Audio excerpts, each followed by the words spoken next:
It's clear that we make rum, and that's what we do. That's the function of this company. But we're motivated by something far more than just the technical aspects.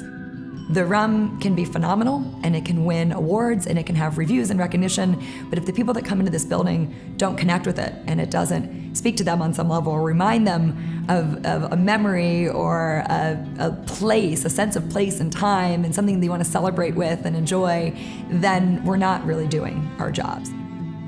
It hit me that we were a manufacturer right away, and even though we were super small, I mean, we produced about 30 bottles of rum a week. So we made it by hand, we bottled it by hand, we had little funnels and pitchers, and we're labeling everything and sealing it and signing every bottle.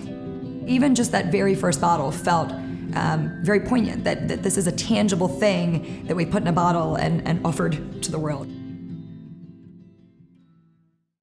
People always talk about the struggles of getting started. And for me, getting started is the easy part. That's the time when there's all the possibilities. You can kind of do no wrong because you're forging who you are, you're defining what your company is about and what your product will be. The challenges came in year 3, year 4, year 5, this is year 6. At this point, people walk in the door and they've already been told, this is the best distillery, the rum is absolutely delicious, and the tour is so fun. So if we fall short of any of those expectations, we're at a disadvantage. Whereas in the beginning, people wandered in, never heard of us, didn't think they liked rum at all, and left completely delighted.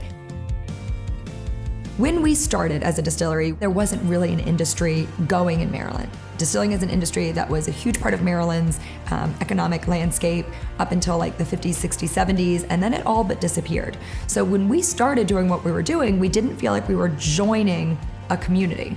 We were very much out here on the Eastern Shore, working on a project, and really concerned with just making rum for our tasting room.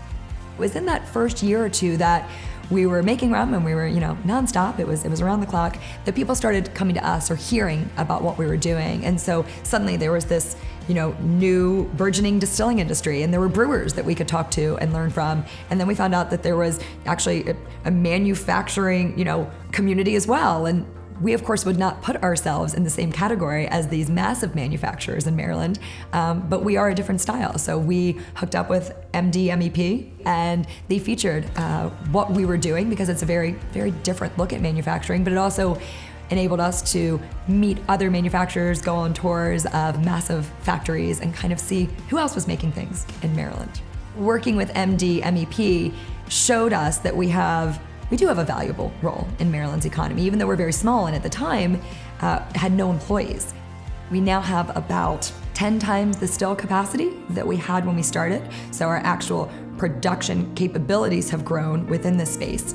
And now we're making about roughly 300 bottles a week, and we're in 5 states and growing. So each growth point has to do with, do we have the production to meet the demand, because we've always had more people interested in our rum than we were able to satisfy. So growing the team, growing the distribution has been crucial, but we go with purpose into each new state. So now we're still kind of isolated, Maryland, DC, Delaware, Connecticut, but last year we started shipping to Louisiana, which is very exciting, to take their sugar, bring it to Maryland, transform it into rum, and send it back to the thirsty people of Louisiana.